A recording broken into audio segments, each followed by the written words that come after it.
Well, hello there. Welcome to my first... Let me put my microphone in place.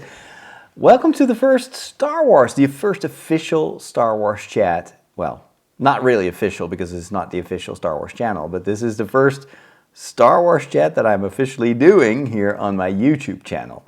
And this is after many requests that I talk more Star Wars. Now, for those of you that are watching this for the first time, don't know my channel, I'm Father Roderick. I'm a lifelong Star Wars fan. Watched the first Star Wars movie, A New Hope, in the theaters when I was probably 8 years old, 8 or 9 years old.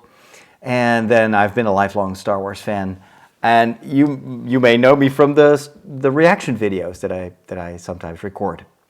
And so I talk Star Wars all the time. I have a podcast, a weekly podcast, and I've been doing that since 2005, I think. So, and I talk about Star Wars all the time. I have this YouTube channel where from time to time I'll do Star Wars stuff. I have a Lego series where we chat about Star Wars, but I didn't have like a specific series to talk Star Wars. And then I was brainstorming with the YouTube audience just about an hour ago, and they came up with this idea. Well, why don't I do like a regular Star Wars chat? Just a chat, very informal, nothing prepared, but there is always something to talk about in the Star Wars universe. So that's why I'm here. That's why I'm surrounded by these stormtroopers here and these biker scouts. Because I said, yeah, well, if I do a Star Wars chat, that has to feel a little bit like Star Wars. So this is kind of what I was able to come up with in half an hour. I'll improve this setting over time and try to improve the lighting and everything, but at least this looks a bit like Star Wars. So let me welcome all of you in the chat room. We've got Flying Stingray, Corv, we've got Parker. And Parker says, I'm looking forward to this. I love Star Wars. Well, me too. Korea is there. And Brave Blast 2. This is my third stream of the day. So what I wanted to talk about today is just the news, the Star Wars news. I've read a bunch of articles about something that was a bit of a shocker to all of us as Star Wars fans, and that is the departure of the two writers for the Game of Thrones television series. They had been hired 2 years ago by Disney to write another trilogy of Star Wars movies separate from the Skywalker saga, and we never got confirmation when this trilogy would come about, but most people agreed that they were scheduled for 2022, 2024, and 2026. In the meantime, Rian Johnson from The Last Jedi was also writing a trilogy, but everyone expected that to be after this first trilogy. So we don't know exactly what was the reason for the fallout, but I've read a number of articles suggesting that there were actually multiple causes, multiple reasons. First of all, after they signed the deal with Disney, they went on and signed another deal with Netflix, a huge deal, like, I don't know, 9 figures. So that's a mass, and they would oversee multiple Netflix projects. So it was probably a much more profitable deal for them. And then Disney apparently got a little bit anxious because these two guys have only created Game of Thrones. That's all. They've done 70-something TV episodes. They never did anything else, never did feature film movies. And so Disney was not happy with that. Plus, they were known for wanting to really focus on one thing at a time. And so Kathleen Kennedy apparently got a little bit nervous that if they would have to divide their attention between Star Wars and Netflix, well, Star Wars would suffer.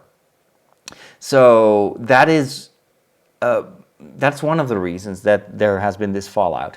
The second reason apparently was that the two writers got a lot of flack over the last season of Game of Thrones. A lot of fans of the series were very upset about the way they told that final season. I've not watched the final season of Game of Thrones yet, but well, people were not kind. As you know, fandom, a small portion of the fandom can be very toxic. Whether it is Marvel or DC or Star Wars or Game of Thrones, that just nowadays, especially when you can write anonymously, people can be extremely vicious and unkind. And apparently, they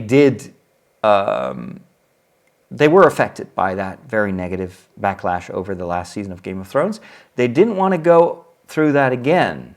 And of course, Star Wars, we all know that there is also a portion of the Star Wars fans that is very, very, critical, extremely disappointed in the way Disney takes the franchise. And so maybe that's also one of the reasons that they stepped out. I'm personally very, very disappointed because apparently they were working on a saga that would be about the origins of the Jedi Order, like the very beginning of the Jedi. And that, to me, feels like such a great story basis. Much better even than what originally I thought they would do, and that is Knights of the Old Republic, which we're familiar with through the games and some of the novels and the comic books.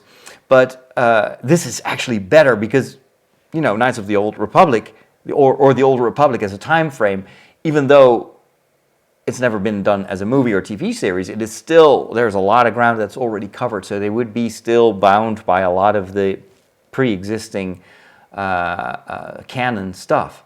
Whereas with the origins of the Jedi, nobody knows about that. That story has never been written.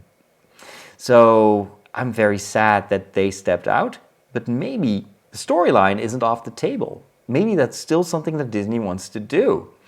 So I think that what I hope is that other writers will step in. And I've said this on my podcast as well. I don't believe that this happened overnight, that all of a sudden Kathleen Kennedy got a phone call like, hey, we're out. And that happened last week. I think this has been months in the making, and usually they take a lot of time to negotiate this, to talk, and then, well, there is this, they go separate ways. But I'm pretty sure that Disney has already got a solution for this. Maybe they'll still announce it. Maybe it is just a modification of the plans they already had.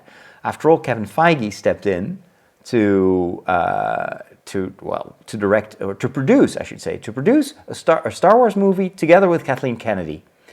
They would co-produce this Star Wars story that Kevin Feige came up with. Of course, Kevin Feige is the big guy who made Marvel the success that it is, or the MCU.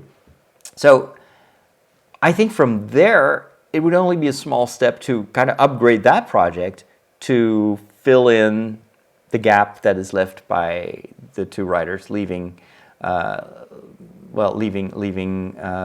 Disney for this trilogy. Another option would be to bring in Rian Johnson's trilogy much earlier. I'm pretty sure he's already got a lot of the outline ready. He's got plenty of ideas, that's for sure. But I think tactically it's probably not the wisest thing to do, because that would immediately rekindle the hatred of the Rian Johnson haters and the people that didn't like The Last Jedi. And that would probably not be good for the brand perception. It's much safer to go with a story that nobody knows anything about, and with writers that are not, still not perceived negatively. And at the time when they did the deal with these two, Game of Thrones was perhaps the most liked and most appreciated television series of all time. After that, of course, it changed a bit with the last season, not being liked by a lot of the fans. So maybe that is also a reason that, well, maybe not the core reason for them stepping out, but it may have helped them. But again, I wouldn't be surprised if Disney had already some plans. Maybe the storyline itself will still be developed, but by other writers. Why not? They have money. They have their networks. They've got a lot of talent working on the MCU.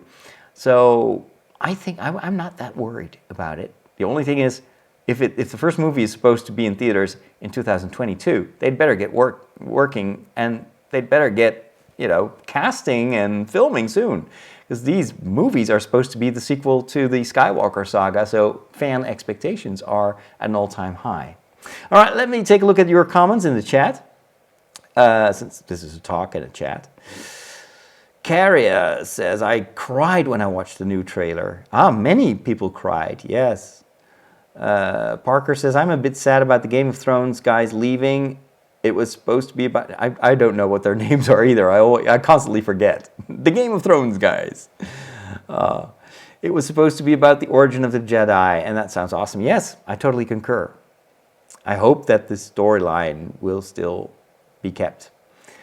Viking Jedi wants a shout out. Well, there you go. May the Force be with you. Jaron wants to know if I like Kylo Ren. I like the character of Kylo Ren. I like what they did with his story arc. It's a very different type of villain. He's got stuff in common with Anakin, in that, you know, there's a lot of hatred and fear that makes him kill his father. But he's much more insecure. He's more gray in a certain way. And in the first movie, The Force Awakens, I think he at one point he was still redeemable. And, well, I think that Rey absolutely tried to get him back. And even after he killed his father, in The Last Jedi, she tried to bring him back to the light side. So the character of Rey is very similar. It's kind of mirroring the character of Luke Skywalker.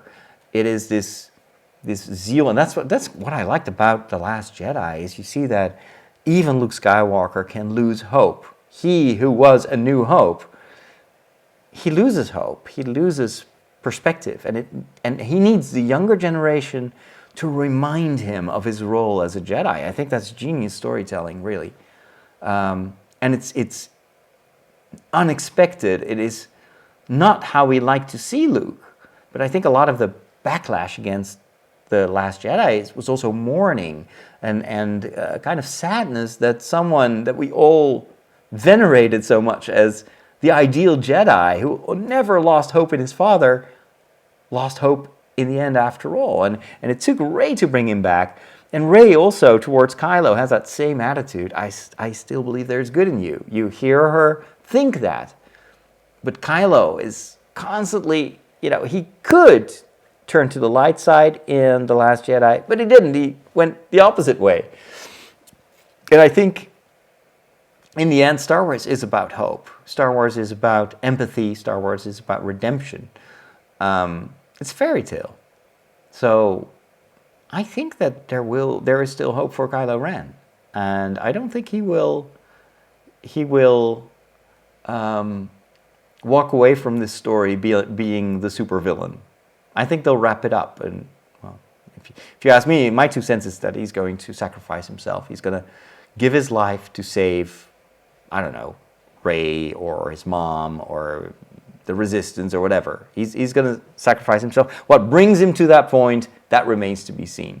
But you see how conflicted he was when Rey and Kylo were fighting Snoke. And so there he refused, basically. He killed Snoke. He hated seeing Snoke torture Rey. So you could see it. He's constantly in the middle, and he constantly chooses the wrong side. I think in the end he's gonna choose the right side. That's my 2 cents. Let me know what you think. Jamie, I can't read that. I need reading glasses. And Jamie, I guess, says it's so weird that they decided to go with Netflix over Star Wars. Well, if you look at the money that they make by going with Netflix, it's not so weird. It's actually, I think it's a better deal than Disney offered them. Hey Aqua, just joined. What's happening? We're talking Star Wars. And we're talking about, the future of Star Wars, because the upcoming trilogy seems to be in peril. What's my favorite type of stormtroopers? This guy. This is my all-time favorite stormtrooper, a sand trooper. And if I join the 501st, this is going to be my costume. And then this is going to be my second costume, because I like these dudes as well. Actually, this is for cosplaying. This is a much better costume because you can sit with this costume. You can't sit with this one. You have to always be standing. Alrighty. Let's see what else is going on here. There are a lot of people that love that story idea about the origin of the Jedi. That's why I think It's not off the table. The Origins of the Jedi also could be a good idea for a Disney Plus show. That's true. That is true. Although, they need to do something with the movies as well. You can't just stop making Star Wars movies. I don't think that would cut it. You need the movies to fuel the television channel. Do you think that Revenge of the Sith is underrated? I love all Star Wars, and I think the prequels are fantastic cinematic films to have the best movie nights. Interesting. I've noticed that a lot of the younger generation of Star Wars fans prefer the prequels over the sequels. I'm very conflicted over the prequels. So I like the fact that Lucas tried to fill in the gaps and showed us where especially Anakin came from. But I have to say, on the level of quality, the prequels are definitely inferior to all the other Star Wars movies, both in directing. I think it was a big mistake that George Lucas wanted to direct those movies himself. Definitely nowadays, in terms of special effects, if you look at Attack of the Clones, it's almost unwatchable. It looks like you're watching like an early Pixar movie. A lot of the CGI is very, very outdated. And since these movies were chock full of CGI, they all kind of look older, they look more old-fashioned and clunkier than the original trilogy did. Because there everything was, well, a lot was practical. Even the X-Wing fighters, etc., were all models initially. And I think that gives a different quality. It makes it more real, and all the special. Like there's this one scene where Yoda is floating on this thing, and then Obi-Wan is there and Mace Windu, and they're walking through this huge corridor in this Jedi temple. And it looks so bad. It is so old-fashioned. So that's another thing that I think kind of, for me, doesn't work anymore. I liked the prequels when they came out. But now, if I compare to what J.J. Abrams is doing, what Rian Johnson did, well, these sequels are, to me, visually and also in terms of direction and storytelling, superior. Maybe the ideas are more iterative. Although I think The Last Jedi definitely kind of took some chances, which I appreciate. But there's nothing wrong about the movies being iterative. Star Wars in itself is very cyclical. There are always the same themes, always the same story beats. That's what Star Wars is. If you don't like that, then the franchise may not be for you. And the last thing, and that's perhaps the weakest point of the prequels, is the direction of the actors. Maybe not the acting itself, because I think that they couldn't really do much. George Lucas was so micromanaging everything. The writing, the dialogue is usually pretty horrible, and the character that I dislike the most, not because he's evil, but because it's just very badly written, is Anakin himself. In the first and in the second movie, Anakin is very badly written. Actually, I like the younger Anakin to the teenage, revolting, or how do you say that? The angry Anakin from the second movie. And then the third movie kind of balances itself out. I really like the beginning. You see, there's much more friendship between Obi-Wan and Anakin. So that one does get better. But even there's some flaws in the dialogue. And the movie that I initially loved the most of the prequels, The Attack of the Clones, is now the movie that I think is the weakest one. Strange how over time your opinion of a movie can change. Let's see. Are you excited for the Jedi Fallen Order? What I've seen so far is very cool. So I'll definitely play it.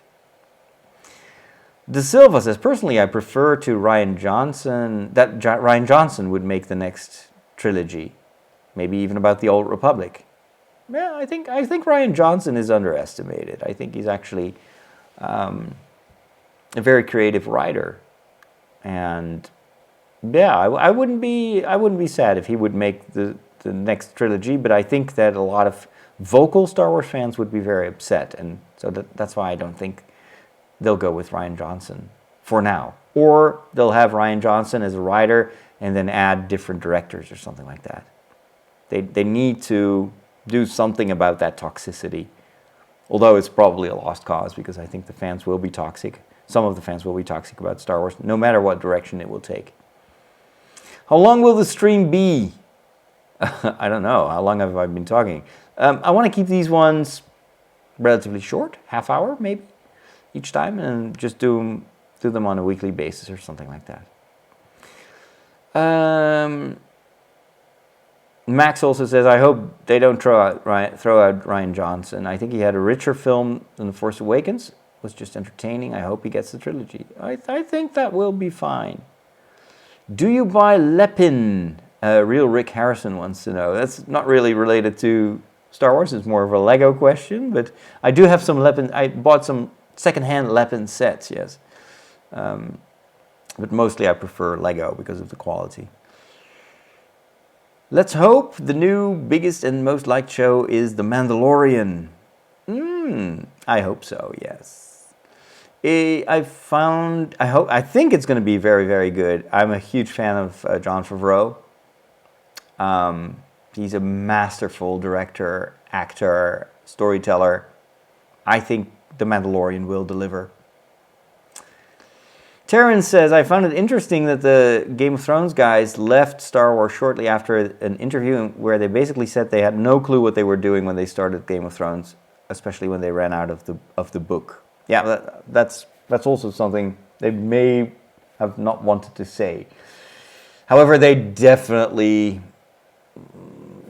showed what they could. I mean, Game of Thrones is still one of the best television series ever made.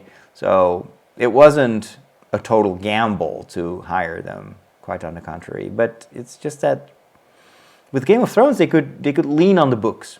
They couldn't do that with Star Wars. So maybe this is going to be, in the end, a good decision for Star Wars. Difference with JJ and with Rian Johnson is JJ and Rian are lifelong Star Wars fans like I am. I mean, they grew up with Star Wars. They watched Star Wars movies when they were kids. And that is something that is, I think, a very important value when you want to write the future of Star Wars. And so, yeah. Kit Kat would love to see Peter Jackson direct and produce a Jedi Origins movie. Oh, that would be so cool. Peter Jackson is one of the biggest Star Wars fans out there. Although his movies have been hit or miss. I mean, Lord of the Rings, awesome. Hobbit, good. Not awesome, and then he had a lot of clunkers as well. So I don't think that Disney's going to take that risk, especially not for a trilogy. I personally would love to see Kevin Feige's take on Star Wars.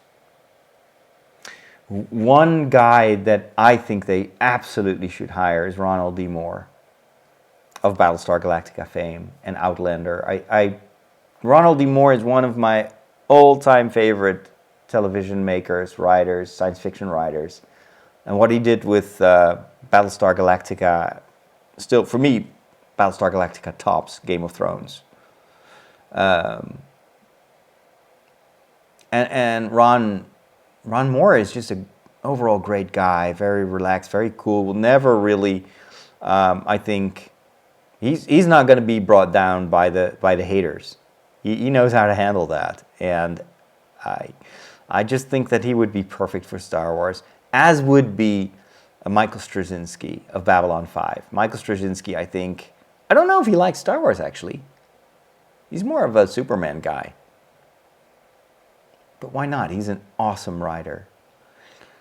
So both Ron and Michael Straczynski, I think, would be able to bring Star Wars to the level of quality of writing mostly, that is necessary to keep this franchise alive and thriving. But maybe they'll go for something totally different. I mean, maybe they'll go for female directors, female writers. Why not? Look at the more recent books What's the one that I'm reading currently? The book about Leia. Who wrote that? Let me look at my Amazon list. I'm reading a couple of books where I'm like, wow, these could be screenplays. They're so well written. Of course, they all take still place in the existing Skywalker saga, so I'm not sure if these expanded universe authors would be able to work. Claudia Gray, I think, for me, is the best writer so far in the expanded universe. So Claudia Gray, why not ask her?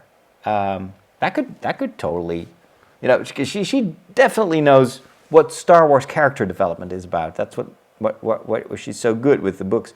Another one is, of course, Thrawn. That could be a television series. Timothy Zahn. Although I think Timothy Zahn is too much connected to the existing Star Wars stories. I'm not sure if he's able to really think out of the box.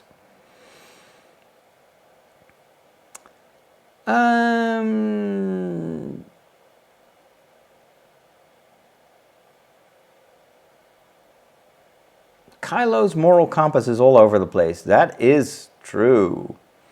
Paul wants to know if we can super chat as soon as I understand what that is. Okay, let's see. So some people repost their questions in the chat over and over again. It's just that I can't answer all the questions. And if questions are off topic, then I'll just leave them in the chat. What is my favorite lightsaber design? Well, dude, what a question.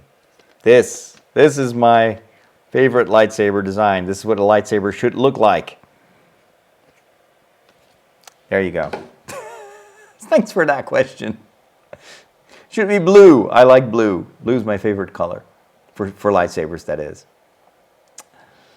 All right. Quote in the trailer of The Rise of Skywalker. Finn says, "It's an instinct, a feeling. The Force brought us together. Now we know that Finn is Force sensitive." Maybe he is.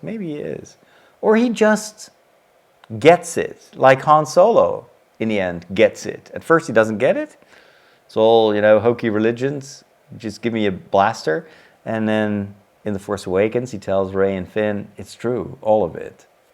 Maybe Finn grows to understand the Force.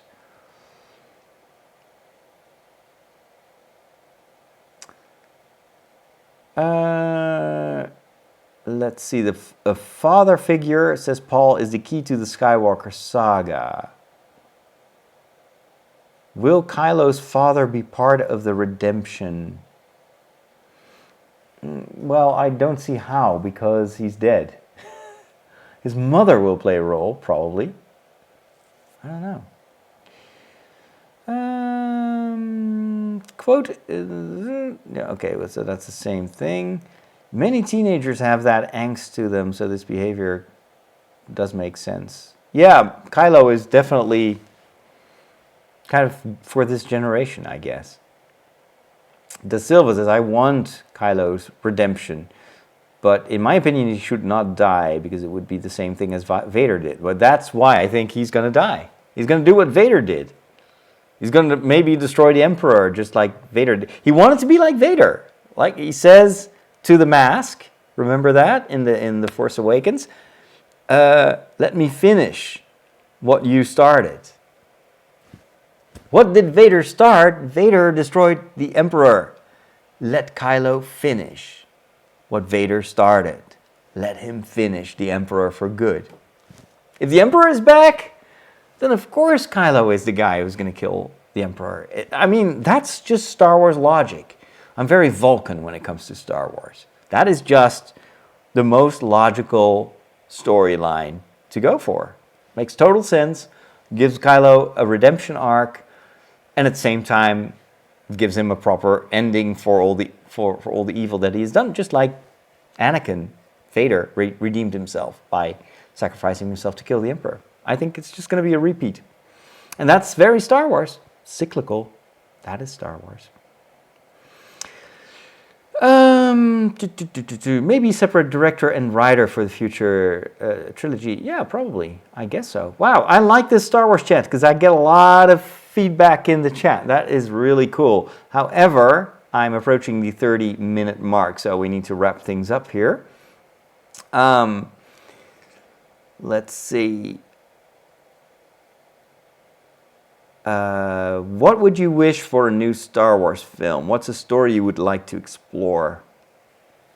Well, the origins of the Jedi, to me, seems like a super... I mean, the Journal of the Whills, we've seen the books in Luke's cave. How cool would it be to see the time when these books were written and how that came about? So I think they're still going to do it. They'd be crazy not to do it. And then I'd like to see the Force, maybe the Old Republic, although it's a rehash of stuff that we've already seen. Just a future of Star Wars. Many centuries after the Skywalker saga. That will have to wait a little bit, I think. Joss Whedon to direct a Star Wars film. He would be great too. Yeah. I'm not sure, though, he did good things. I'm not always a fan of his writing.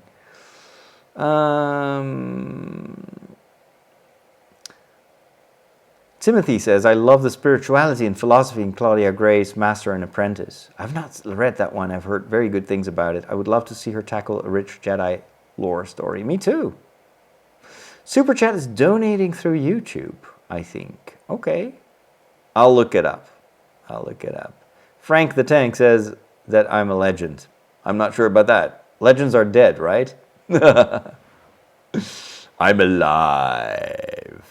What biblical character is Vader? Vader is also a messianic archetype in a certain way. Or, well, it's a bit more gray because he falls. So he would be more like King David. You know, King David, who is called, elected by God, and then falls from grace and redeems himself. So that would be, I think King David would be a good, Vader equivalent in the Bible. Have you seen the Clone Wars? I'm watching it right now. I'm going to do another one of these sessions about the Clone Wars, about the cartoon series. Am I interested in the technical aspects of Star Wars, how blasters function? Not so much. I'm more of a story guy. Have I played Battlefront 2? Yes, if you go to my YouTube channel and you look at the Let's Play playlist, you'll see some of my Battlefront 2 videos. Have you watched the Star Wars Mandalorian trailer? Not yet. It's coming. It's coming. All right, I'm almost at the end of the comment section. A lot of repeat questions, so if I haven't answered your question, it's probably because I've already answered it earlier on in the show. So, no legend is ever really gone. That's a good one. All right, most epic scene in Star Wars. Gosh, there's too much epicness. That's an impossible question to answer with Star Wars. It's like choosing between your children. I don't have children, but I can imagine that's impossible too. All right, thank you so much for joining me during this Star Wars chat. Let me know if this is good, if this works for you. If you want more interaction or you want like one topic. Let me also know what you think about the duration. Is 30 minutes, is that too long? Is it too short? Is it just right? If you have any suggestions about how I can spice this up with something else than just stormtroopers, or you think this is just fine, let me know. Thank you so much for watching. Thanks for liking and sharing, and keep subscribed to the channel because a lot of Star Wars coming soon.